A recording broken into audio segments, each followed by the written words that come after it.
now, Alex. Perfect. Go for it, Nicola.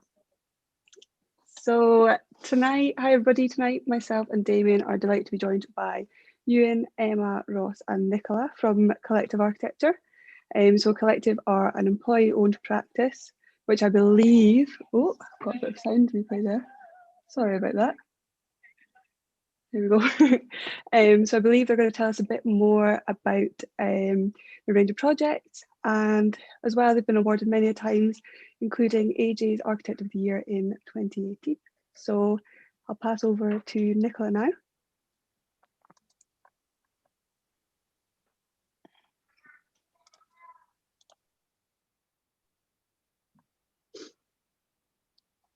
Hello.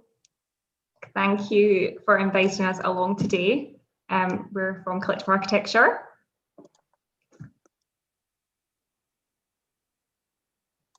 Next slide. Sorry. And sorry. Oh. Today we're going to talk about architecture and our collective social responsibility. And today there is 4 of us from Collective Architecture.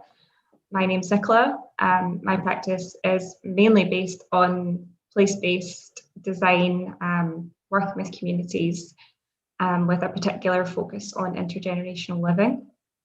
And today I'll talk a little bit more about collectives governance, our structure, employee ownership, and what social responsibility we have to our employees. And Ross is based in our Glasgow studio. Ross is also a local to Aberdeen. He is currently running 3 large social housing projects across Scotland, and today he will talk about our social responsibility to community engagement and ensuring people have a voice in the future of their built environment. Ewan is in the midst of opening up our Dundee studio. Ewan's been with Collective Architecture since 2004. And I've been thinking about what your specialisms are, Ewan, because it covers quite a lot. I would say primarily Ewan's specialism is working with very complex briefs with a specific user group needs, such as the museum library, your museum store, the Paisley Library, and secure unit for adults with alcohol-related brain disease, projects like this. And Ewan today is going to talk about the social responsibility we have to our clients, our users and context. And Emma Fairhurst is a conservation accredited architect, and she leads our Edinburgh studio and recently completed the Calson Hill project in Edinburgh. And Emma is going to talk about our social responsibility to climate emergency and the need to reuse and adapt. So last year we celebrated 13 years of 100% employee owned ownership. And this is what everyone told us last year, what it means to them to be part of an employee owned practice. So things like equality, and agency, fairness,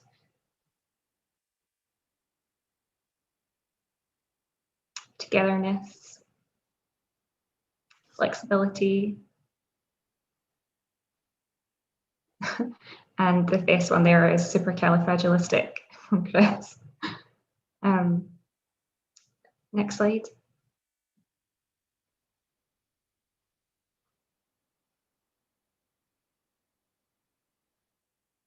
Here is us celebrating some we like to celebrate employee ownership day every year, which is in June, and this is some pictures from us celebrating over the years. Any excuse for a party. So the practice started, Emma, maybe next slide.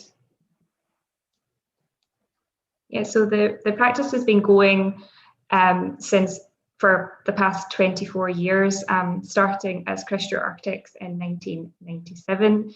And then by 1999, we became Christchurch Limited and opened our Glasgow studio. with 5 people. And here's a picture from around that time with everyone climbing up. Trying to see if you're there, Ewan. Climb up the Titan crane with what looks like absolutely no health and safety. Anywho, next slide. And then in 2007, we became 100% employee owned, and that's with 15 people.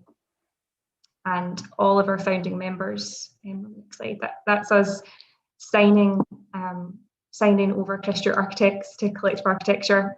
And all of our founding members are still with us today. We have a high retention rate of employees, and really set up this model to ensure that the practice became bigger than the individual, and that no one can leave with any shares. Everything's always kept within the practice, and so the foundations have really been to pursue themes of collegiate equality, fairness, and the things that people were showing you earlier. So, and then in 2012, we grew to 25 people. And then we opened our Edinburgh studio in 2015.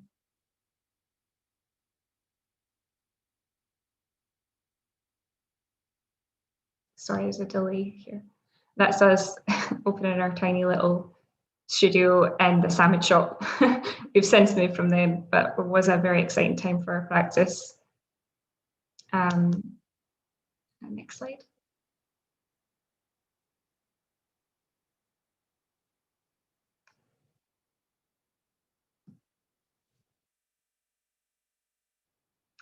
And then, yeah, as I said earlier, Ewan is in the midst of opening our Dundee studio, and we're now around 50 employees. So the model that we sort of began in 2007 has had to evolve to suit the practice from 15 to 50, but still follow very similar principles.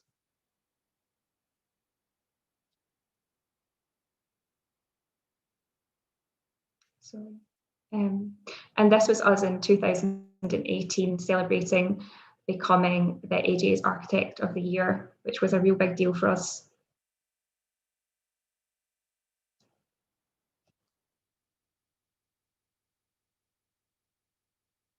There's such a delay here, sorry. Don't know what's going on. Lots of happy faces anyway. That's us in Glasgow Green, holding our plaques out.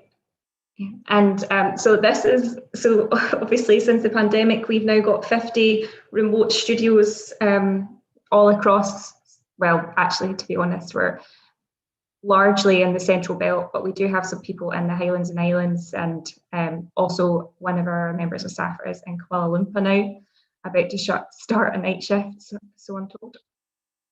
The next slide, Emma. And this, the red dots are a kind of snapshot of where our projects are at the moment, and as you can see, we're starting to get more projects up on the sort of East Coast and in and around Aberdeen and Findhorn.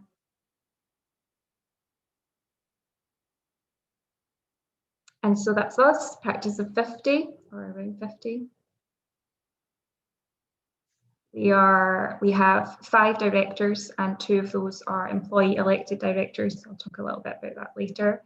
50% of our practice is qualified architects. We've got architectural assistants, a team of technologists, support team,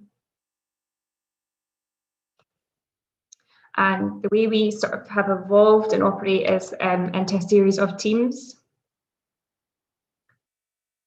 And so we do operate on a flat structure, which starts with in the middle with our collective guardians, as we call them, and they're really, next slide, Emma. And then we've got our trustees, and then we've got the people who look after the big picture, the long-term strategy and direction. They've got the day-to-day management and short-term term planning people. And then we've got the projects and team people, and that's how we sort of are set up. And next slide. And something that we've brought in quite recently to our structure that really was to allow kind of opportunities and growth within the practice was the employee elected directors and employee elected board of trustees, which is a rotational role and allows people to sort of move around in different roles for a number of years and then try something new. Also opens more doors for people as they move through their career. So this has been quite an exciting opportunity and something that we've been exploring within the employee ownership model. And here is our jazzy diagram of our structure and how that sort of works, and alongside our kind of new collective energy. Emma Fairhurst will talk a bit more about that later, but next slide. So we've got our board of trustees, and they are, like I said, employee elected, and they sit in different roles within the practice. So they could be a team lead, support, passive house designers, conservation accredited designers. They're a real mix, and we also have an independent trustee as well. And our company board, like I said, is set up with 3 executive directors and 2 employee elected directors. And it's important to note that our directors are all practicing architects and technologists and sit within the teams as well. So they're very much project-based designers. And then we've got a collective management team that are made up of a series of working groups like PR, bids, strategy, and then our team leads, and they work with the executive directors and the support team on the day-to-day management. And then that feeds into our teams, and our collective energy sort of is made up of all of those people. So our entire governance is very much set up to include people from all across the practice, to encourage and foster and nurture skills and shared learning, I think. And that's us.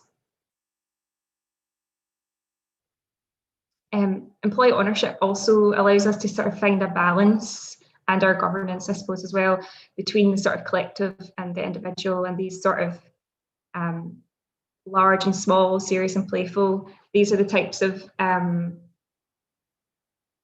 conversations that we have within the practice, and we are always trying to find a balance to allow us to sort of develop large and small projects with the same level of care and social responsibility.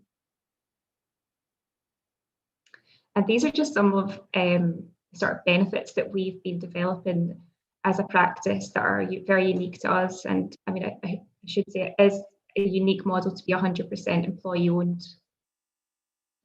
So things like having an open pay scale. So we have an open pay scale that is non-negotiable and based on industry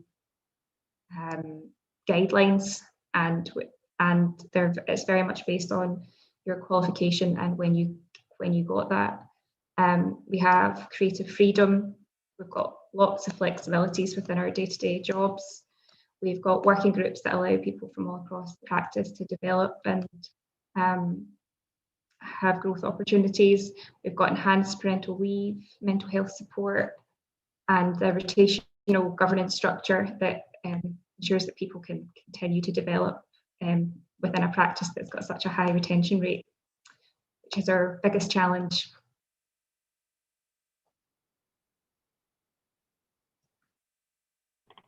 Thanks, Nicola.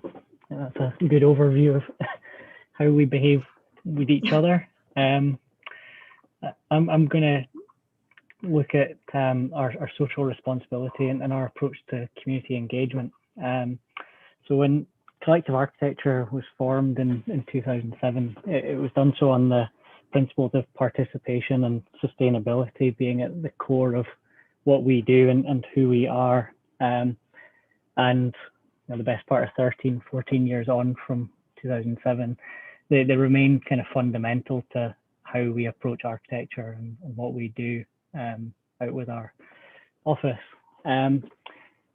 This kind of gives you an insight into how we see the role of the architect. I think you'll see from what Ewan and Emma show later, but a significant amount of our work is with housing associations, registered social landlords, community groups, and public institutions and organizations.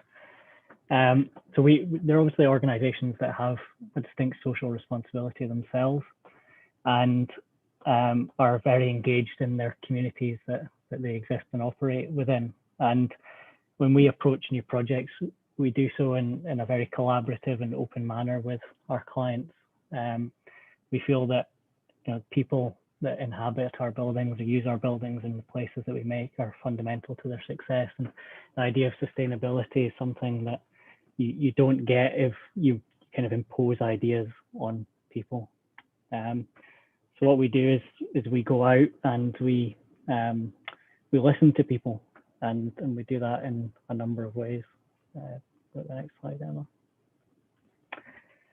I think ultimately what we try to do with these listening exercises is draw out as much information as we can from the communities and the people that we meet. It can be quite easy as an architect to sometimes think that we know best, but most often the communities that we work in know far more than we do. And often we're working in diverse places that we're maybe not so close to, particularly post-pandemic when you can't travel so easily. So it's important for us at the opening stages of every project to learn as much as we possibly can about the people and the places we're working in. And we try and use all sorts of different methods to do that. So we host workshops, we make models of places so that people can visualize and interrogate buildings and spaces that are already existing. You see in the middle there, the Glasgow Women's Library project. And we try and use different methods to talk to different groups. So depending on who the stakeholders are, it's about kind of honing that approach to best suit. You find that different groups might struggle with simple drawings, whereas a model can tell a multitude of different stories and acts as a great tool to kind of investigate different things. But over the past 14 years, the practice has developed a number of ways in which we can engage with communities, from really simple things like sticking post-its on a wall in a color-coded red, yellow and green way, or workshops with children. We've got a Christiana bike that we can take to events with a big box on the front that we can lift models out of. And we've had to look at, in the past year, ways of digitalizing a lot of this communication methods to reach people whilst the pandemic's been going on. If you go to the next slide. Ultimately, the dry part of this listening exercise is, as I say, to extract as much information as we can. So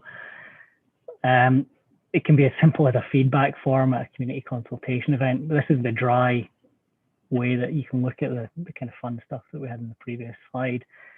Ultimately, it's about making better projects, taking on board community comments and making that fundamental to our process, so that when we are sometimes maybe doing contentious projects or projects that are on challenging and difficult sites, that the community feels part of the process and that ideas are not just imposed upon them, but they are fundamental to the creation of better places and communities. So this is a project I've been working on for the past 3 years down in Dumfries and Galloway, in which we did a number of community consultation events, some particularly challenging because of the nature of the site, but ultimately where we were able to take on board public comments and enhance the development and make arguments on behalf of the community as to why certain aspirations of planners might not have suited what the community actually wanted, and develop the scheme in that respect.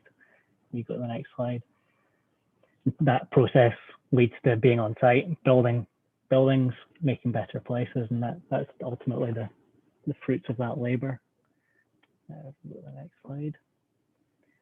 The other thing that we do kind of hand in hand is it's not just listening, but also in certain projects using the community to help us make the buildings and define the briefs.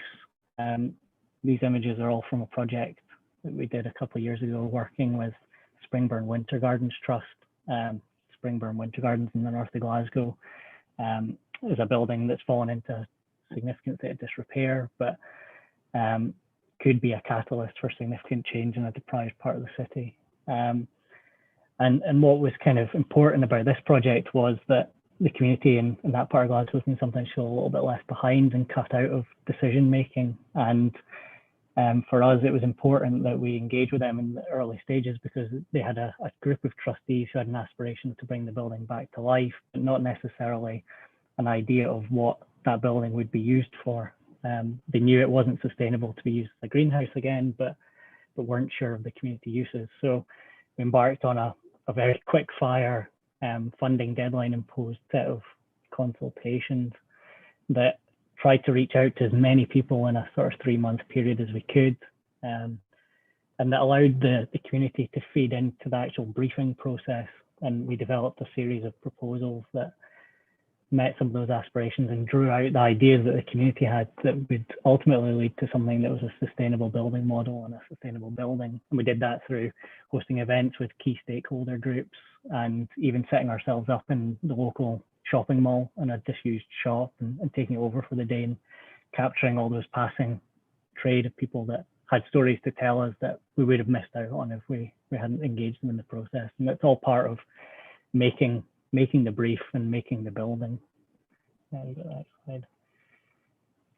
So that slide us down a certain path, and so we've developed proposals with them that hopefully in the next year or so might begin to come to life.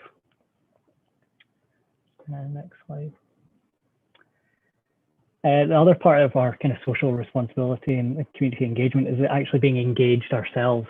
As a practice, we're encouraged to be active in our communities and to follow our own interests, and that these aren't sort of separate from our practice as architects, but actually are fundamental to our participation in the world and engagement with kind of important issues and topics. So there's a kind of myriad of images here of things that we've all been involved in over the past few years. Like I was a co-founder of the Architecture Fringe and was involved with that.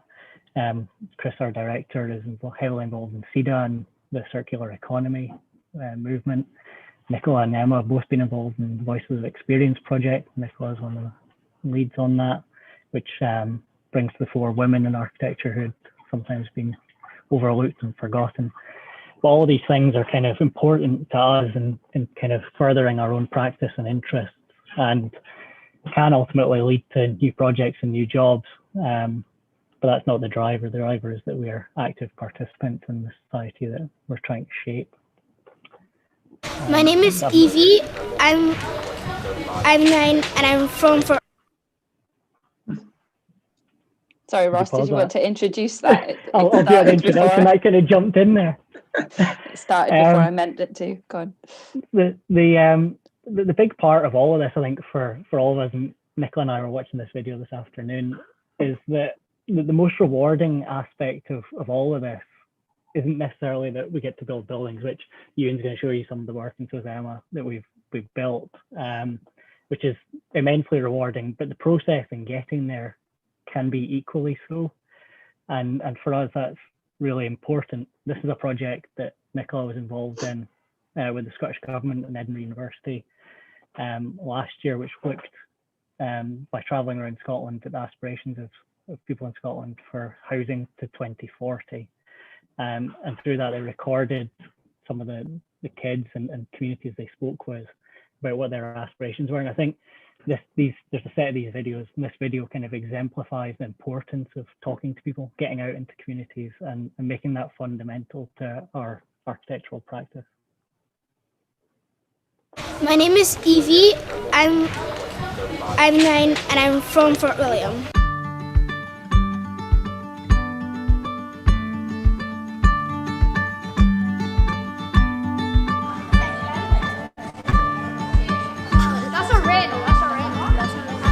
I like Fort William because it's got lots of mountains and clear paths, so like you can maybe go cycling or hiking, and it's got a lot of good views.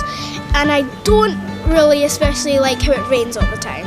I live in a normal house just up a little tiny hill, and I really like it because it's really close to the park where I like to play, and it's the perfect place for me. I feel like everyone in Fort William's really lucky because we live in such a beautiful place, and it's just so nice, and the rivers, the mountains, it's all beautiful. I like about it that it's got most of the shops that you would find in big cities like Inverness, Glasgow and Edinburgh, but it doesn't have everything. Now they're building a cinema, which is going to be a bit better for the children and for the adults, because it's going to be a bit more entertainment. Fort William has a lot of nice hills to look at, and the Highlands, like the stories about what happened here. Well, I live in a 2-flat house, and I really like the view that we have from it because we can see Ben Nevis right out of our window.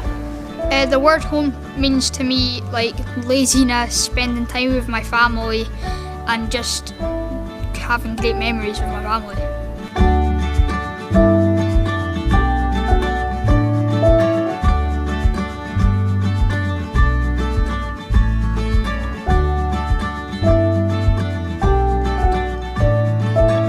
In 2040, I would like to live in a caravan that has a button, and then when you press the button, there's a big mansion that comes on top of the caravan. I'm just imagining floating cars, floating houses, just a lot more technology used for everything. I'd like to see different houses compared to now, but people having a house that they're enjoying to live in. In 2040, the house I would like to live in is a house over the water with stilts. In 2040, my house will be sort of like a castle, and it has a lot of rooms, so if any guests come over, they could sleep in their rooms, and I'd have a lot of space to do cartwheels and gymnastics room. I'd like to see more people coming down to Fort William, and more houses being built. In 2040, I would like a house made out of glass and it's very modern. In 2040, I would like to live in a big mansion with a golden Lamborghini. In 2040, I want a normal house. I don't want a unique house like one on water. I want a normal house on next to a road. Yeah. I actually honestly wish that pollution would stop and people would actually think about what they're doing to the earth, because that's where they live and everybody deserves a chance to live, and they're not really giving that chance to the animals either.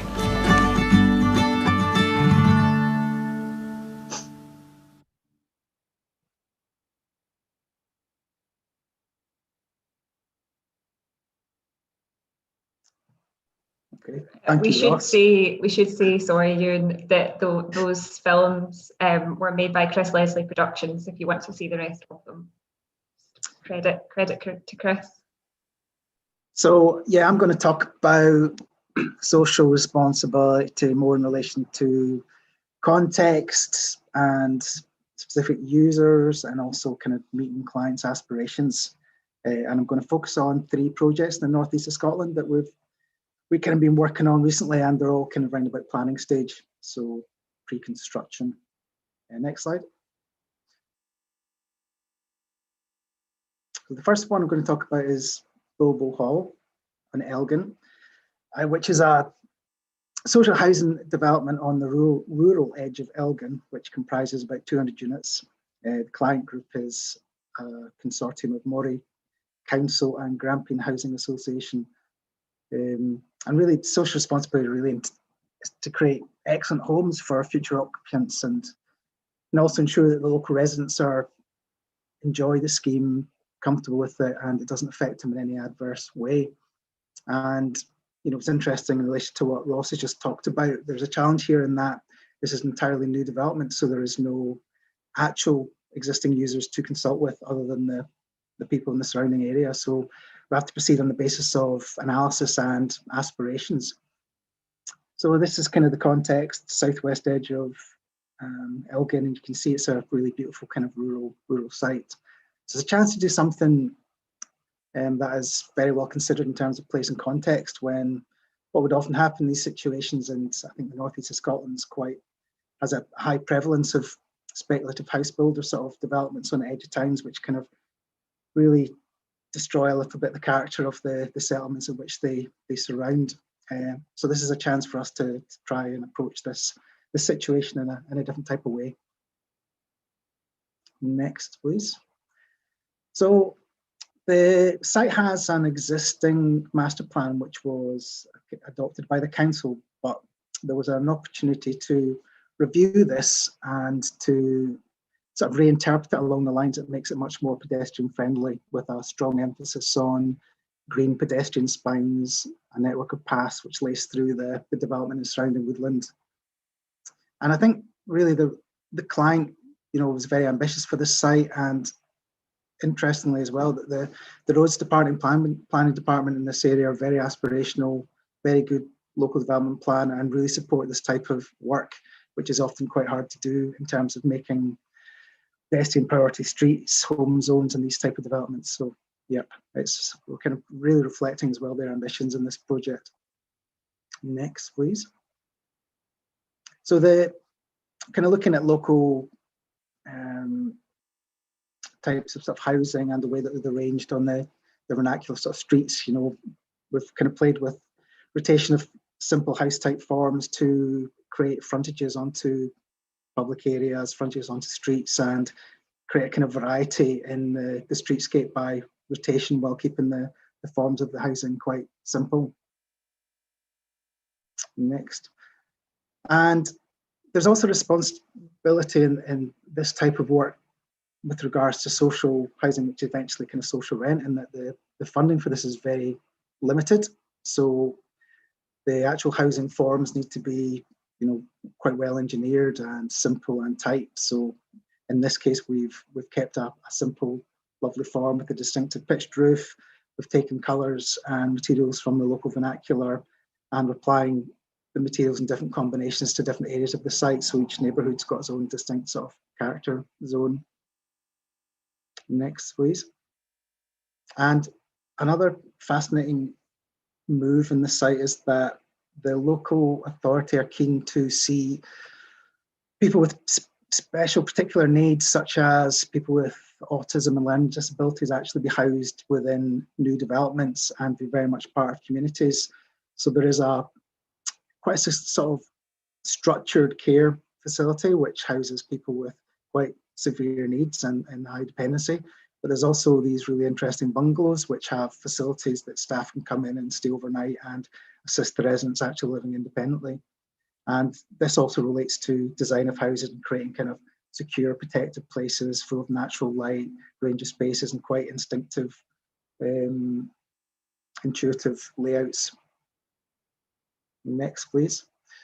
And to kind of cap that off, we're trying to take that idea of addressing different neurodiverse needs, i.e., everybody's brains are wired slightly differently, and we're all on this kind of spectrum of how we perceive landscape, and taking that into an art strategy which will be brought through the site with integrated artworks, which can help kind of people navigate the site and create places to rest and stop, and hopefully help people, the new community, bed into the site as well. Camphill School in Aberdeen is a site you might be familiar with. It's not too far away from the Scotstoun campus. We won a competition in 2018 to deliver a master plan for 2 of its 3 campuses in the Myrtle Estate and Camphill Estate. And these images were part of a kind of competition entry we looked at, which relate to kind of the housing of some of the users who stay residentially on the site. And this project, in terms of responsibility, is really about delivering what the client wants, and the client has an exceptional social ethos, and we try and live up to that. They have a philosophy which is based on Rudolf Steiner principles and Karl Koenig, who was the founder of the movement. So Camphill School is a place for a unique and inspiring place for offering sector-leading education, care and therapy to children and young people with additional support needs, such as autism and learning disabilities. Students of up to the age of 25 are offered residential placements, so they stay on site, and they do a variety of activities, including education, practical skills, outdoor activities.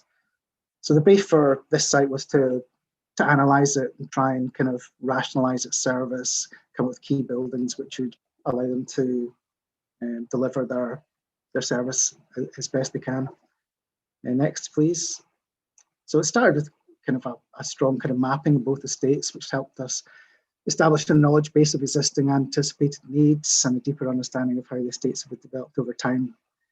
And an analysis of the existing character zoning highlighted that certain uses have developed in an ad hoc manner, being established in free sites without direct consideration to the use of the site, wayfinding and outdoor spaces. It's a little bit ad hoc generally.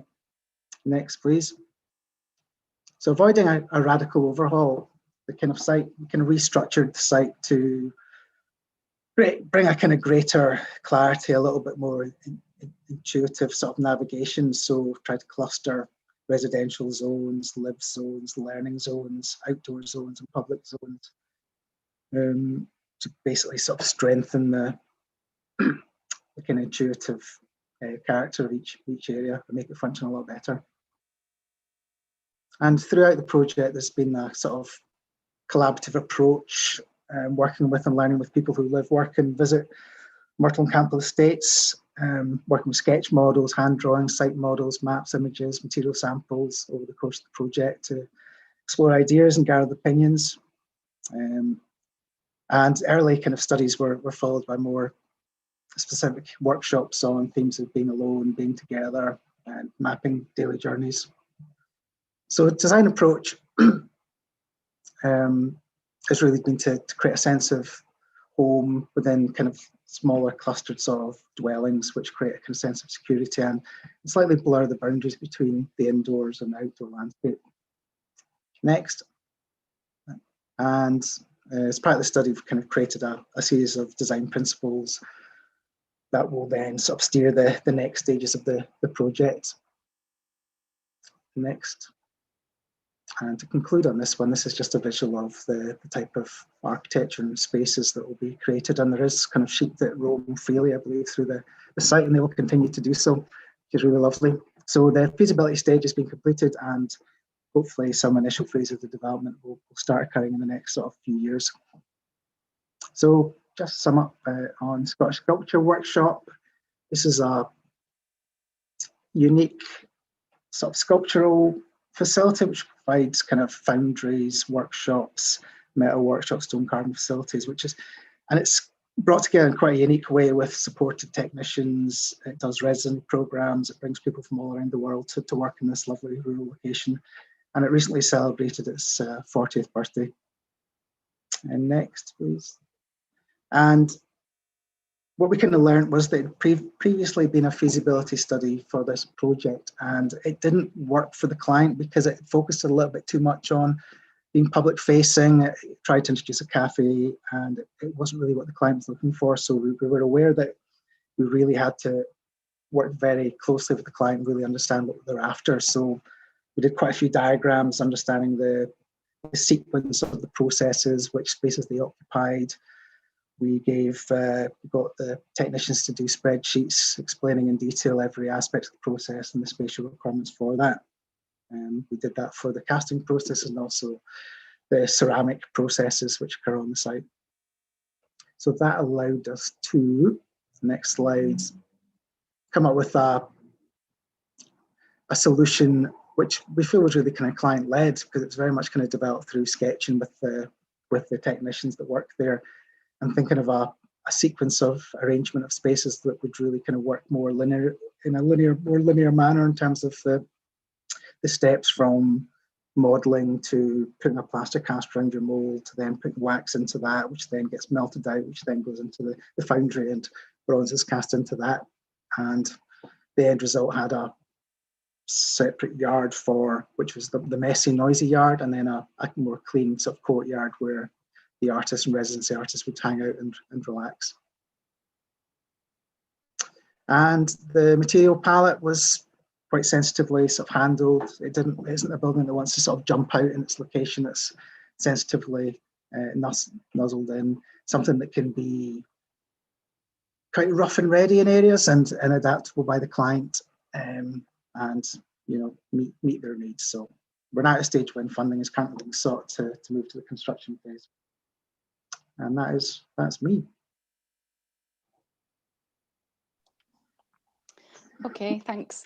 So I'm going to talk about sustainable practice. So this is going to include topics such as building conservation, collective energy, reuse of existing buildings, and building sustainable new communities. And these are areas where we are developing particular specialisms. The first of which is conservation. So Collective Architecture have 2 RAS conservation accredited architects. I'm one of them, and we've got a further 2 who are in training. So this is a specialism we've been building up over the last decade or so, and we have some really interesting projects in the practice now as a result. This is one of the most recent conservation projects, which is the Western Baths Club in Glasgow. It's a category A listed building, and we're looking to significantly improve the accessibility and thermal performance of the building and upgrade the pool and the spa areas and the leisure facilities. But the project I'm going to talk to you about today in terms of conservation is Collective Gallery on Carlton Hill. So the buildings on Carlton Hill are category A listed, and we're on the buildings at risk register. And I began working on this project in 2014 whilst I was at Malcolm Fraser Architects, and then I moved to Collective in 2015. And the project was really ambitious, taking a disused Playfair designed observatory and trying to find a sustainable new use for it. And the building and the wider site had become in such a poor state because the original use of the building was redundant. You can't really do observation in a city centre because of the street lighting. And due to its small size and difficult location, an appropriate new use had never been identified. And the building was at a real turning point of falling into dereliction, and it was right at the heart of one of Edinburgh's key tourist locations. And then following a chance collaboration with an artist, Collective Gallery put on an audiovisual exhibition in the observatory, and they found that their visitor numbers were significantly higher than what they were getting in their existing gallery spaces. So this kind of sparked an idea, and a decade later, they are now based at the observatory as their permanent home. And here are just some other images of the state of the buildings when we began looking at it. This is the Transit House on the left and the City Observatory on the right. So as part of the project, we restored the City Observatory, which sits centrally, and the Transit House, which is a small building off to the west, the City Dome to the northeast corner, and the Playfair Monument to the southeast corner. And we also restored the boundary walls and the gates. But then in addition to this, we added a new kiosk, a new gallery dug into the hillside to the north of the observatory, and a new restaurant. And that was to ensure that the overall site had a sort of financially sustainable future. And then this was all tied together with a coherent landscaping scheme that also allowed all the buildings to become accessible to all. And this is one of the new build aspects. So this is the interior of the Lookout restaurant. And this is the interior of the Hillside Gallery. So the new elements are contemporary in nature, and obviously the existing buildings were restored to their former glory. And the key challenges of the project were really the location. It was very busy with tourists, and it made it quite a difficult construction site, and construction access was a challenge. The Carlton Hill was originally a volcano, so the ground is formed in basalt, which made excavation very challenging and expensive.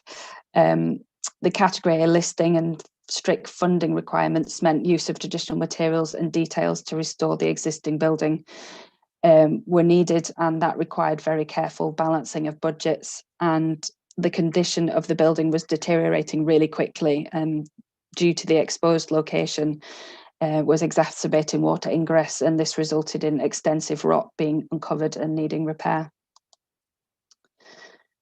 That's Carlton Hill. And then moving on, so another specialism that we've been evolving is around sustainability, reducing energy demand, targeting fuel poverty, and reducing carbon emissions. And this is all in order to do our bit to address the climate emergency. So this has led to us beginning Collective Energy. So this is a specialist division within Collective Architecture.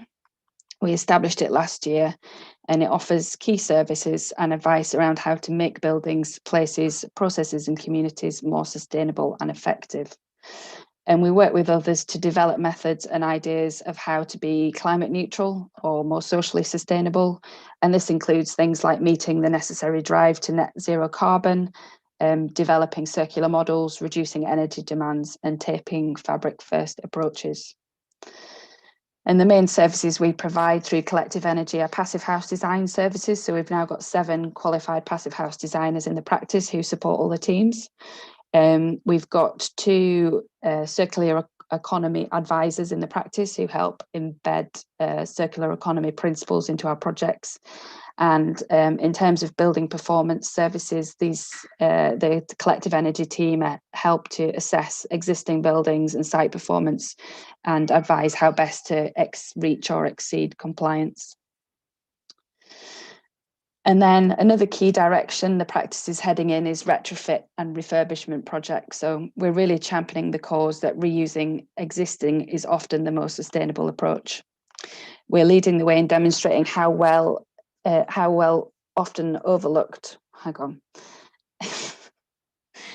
we are leading the way in demonstrating how often overlooked existing buildings can be repurposed to meet and exceed current energy targets for new build.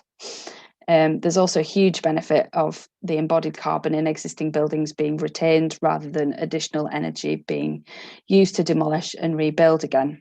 And one of the exemplar projects in this regard is Woodside Towers. So over the last 15 years, about 30% of Glasgow's towers have been demolished. So this project really sets the precedent of rethinking this approach. Woodside's located to the north of Glasgow city centre, and we began working with Queen's Cross Housing Association in 2012 to do a wider estates option appraisal. And this involved lots of community consultation to establish the key issues and key themes. So whilst the external impression was of a problematic set of buildings, by taking the time to speak to residents, it became very clear that people really like their homes. They like their location. It has quite a unique duplex layout, has amazing views. The problems were more pragmatic. You know, they were cold, they were drafty, and the shared amenities were poor.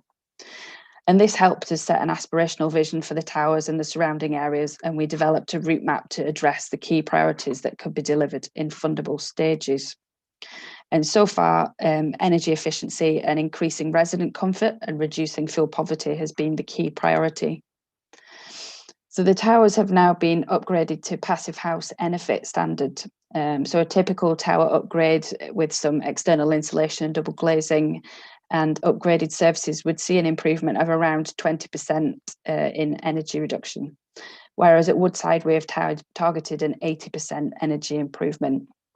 And we've done this through additional insulation, using triple glazing, air source heat pumps, reducing thermal bridging, improving air tightness, using heat recovery systems, using LED lighting throughout, and improving the form factor of the building through the enclosure of these sunrooms. And the project's now been shortlisted for the AJ Retrofit Award for Housing this year.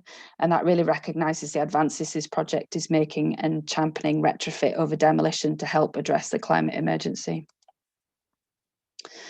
And Rupert Daly, who's the project architect for the Woodside Towers, notes that social sustainability is perpetual. It should not end with the completion of a project. As designers, we should be involved in an ongoing basis, constantly assisting to adjust course and improve livelihoods. And this approach at Woodside has led us to be involved in developing further community spaces, improving the public realm.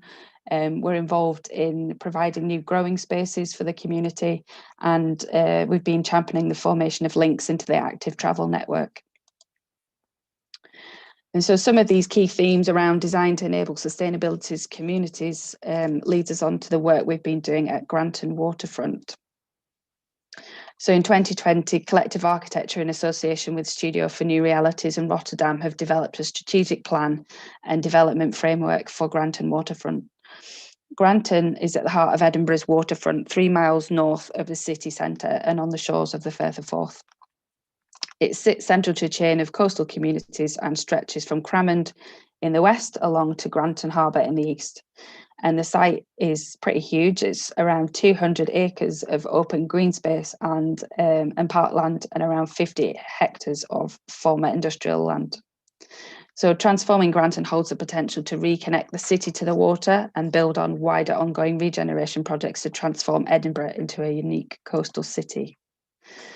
And the team set out an ambitious vision. They've set up a series of guiding Granton principles that will guide future development of the waterfront. So these principles set out a climate resilient, place-based and inclusive approach to regeneration. It offers Edinburgh the opportunity to take a fresh approach to how it develops in a sustainable, resilient and responsible way. And aims to protect and extend the existing green space, transform the former industrial land and assist the regeneration of surrounding neighbourhoods into a place where people will want to live, work and visit.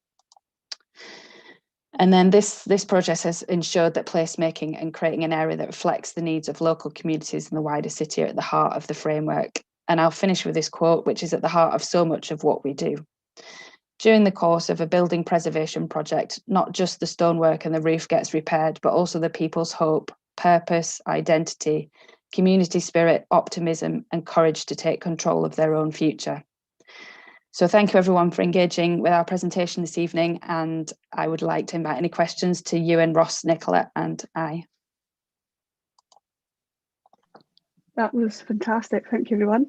You managed to fit so much into just under an hour, which is great. I think we've had a couple of questions, so I'll pass over to Damien. Yeah, we have a few questions here. First one is, you've talked about the importance of your community consultations. Have you had to adapt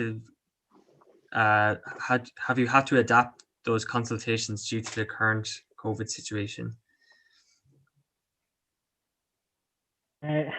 Yeah, there's probably people better placed in the office than I am to actually talk about what we've done, because I've had the good fortune of being on building sites for the past 12 months, so I haven't had to do any community consultations during the pandemic. But obviously you can't go out and meet with people at the moment, so we've been looking at different digital means. Some of my colleagues have done that process digitally, and I think, like everybody else out there, we're trying to find any means possible to adapt and change, and using different processes and things for different projects. It's obviously, it's far easier if you can engage with people face to face, and it's the same with a lecture like tonight. I think very different like if we were in front of an audience. But I think it's just about being creative and being open-minded to how you do it. The bike is in storage, but we can use computers to get our message across, and there's opportunities with that as well that we'll learn over the past year, that there's other ways of reaching people, and that we'll take those forward whether we go back out and do consultations face to face. Anyway, you can often reach other groups digitally that you wouldn't have reached if we'd done things on the ground. Another question is, it's evident in your design research to consider the user and the context of the project. Do you find it hard to arrive at a starting point after gathering so much information from lots of different opinions and wants from users?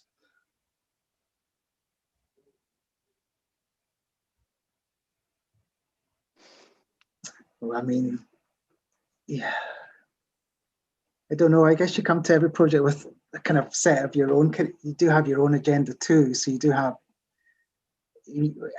We're never kind of without, a bit of background and interests and things that we kind of moves that we might want to make. So you kind of always bring a bit of that to it. So whenever you kind of go into consultation, you've maybe got a few gut instincts of things you really want to see happen, and you're hoping that maybe that gets reinforced by whoever you're engaging with.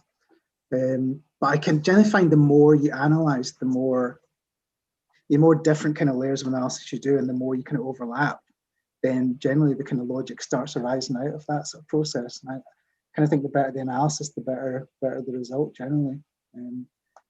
Yeah, also, I would say as well. Oh, sorry, Ewan, I thought you were finished there. No, go on, you go. No. I mean, it's kind of easier probably to come up with solutions on more constrained sites, because there's so much more, often we work next to railway lines, or there's a big electrical cable going underground that you can't build over, and these sorts of things. But yeah, it wasn't myself, it's a colleague that did the Big Elgin project, and it was driven a lot by more topography, because you literally probably want to get as much houses as possible on the flattest part of the site, and then the connecting routes which link the different parts of the development logically through the site, and placing the most prominent green routes and green spaces through the hearts of the development. So that kind of drives the logic where everything else kind of comes off of. Our question here: can you expand on particular elements that you include within your designs to create circular design? And I sort of have a linked question here. How do you see the circular economy becoming more widespread in the architecture industry? Oh gosh, this is when we need Chris Stewart here. We have a circular economy expert in our practice. Unfortunately, he's not at this presentation. I don't think I'm the best placed person to talk about it. I mean, I think there's different ways to look at circular economy too. One is actually reuse of a building in the first place is circular economy. And I think there's an approach to designing buildings as well, particularly maybe public buildings that have an inbuilt flexibility of how they can be used. Because if a building can later if the use for that building no longer exists, then the building that you provided should be able to be adapted into something else. So I think that's also just central to how you go about designing a project from the outset, which I think is a kind of more contemporary sort of change. I think that, in the 80s and 90s, buildings were very convoluted specific plans and maybe more ordinary facades. And now I think we've moved to more straightforward, pragmatic plans and more interesting, wacky facades as architects, which I think are more circular and future-proofed. Which isn't really answering the question, but I think as an approach, we kind of have a fabric first approach that kind of embeds sustainability in the project from the outset, which kind of helps to support those ideas as well. So that there's not a lot of waste in the project. And I think maybe just by virtue of the type of work we do, that budgets are very constrained and very tight.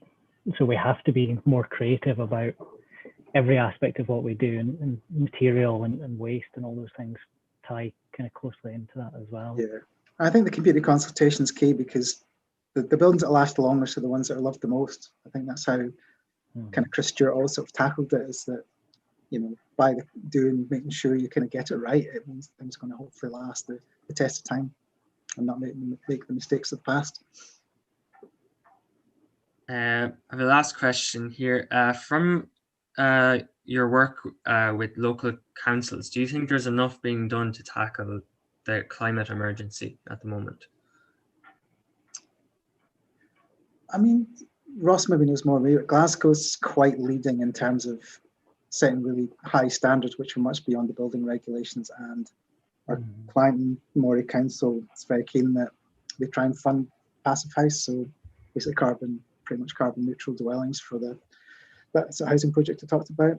I don't know if anybody else wants to pick up on this. I think maybe Nicola could maybe touch on your work at Powder Hall, because it's a council that's really pushing for a pretty innovative approach to things.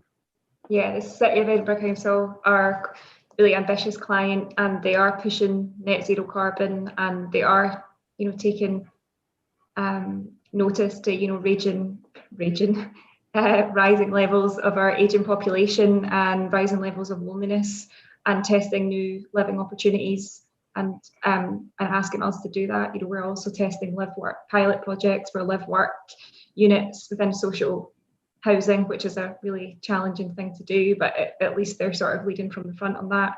and we've just submitted planning very recently for Scotland's first passive house intergenerational building with a nursery and older persons living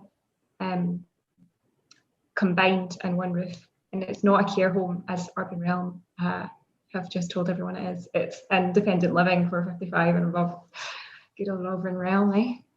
But yeah, definitely really inspiring clients, but there is a lot to do, and I think everyone is trying to catch up with what the rules are and what we should be doing, and everyone's calling it CPDs to get to understand everything that we need to do and how quick we need to do it. So we're all learning constantly, and I would agree with you, and the most loved buildings are the ones that are, and communities are the ones that are going to.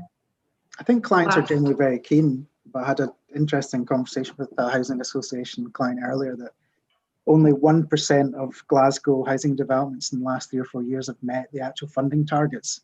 So 99% are well over budget. So the actual, what we're expected to deliver social housing on a per unit cost basis is nowhere near what actually is required to deliver really good housing. And then it needs even more to deliver really good zero carbon, passive house, sustainable housing. So yeah, the will is there, the money might not be there. That's the issue. I think it's definitely true. I think when we come across people at local authorities, we do so like with their clients or they're the people that are kind of the stakeholder in the planning and building control process. But I think you increasingly find that they're on all levels of the local authority, their aspirations are definitely rising, and they're trying to deliver better. I think Moray Council, from the experience the guys have had there, has been exemplary in trying to push placemaking and better streets and try to create communities that are going to last.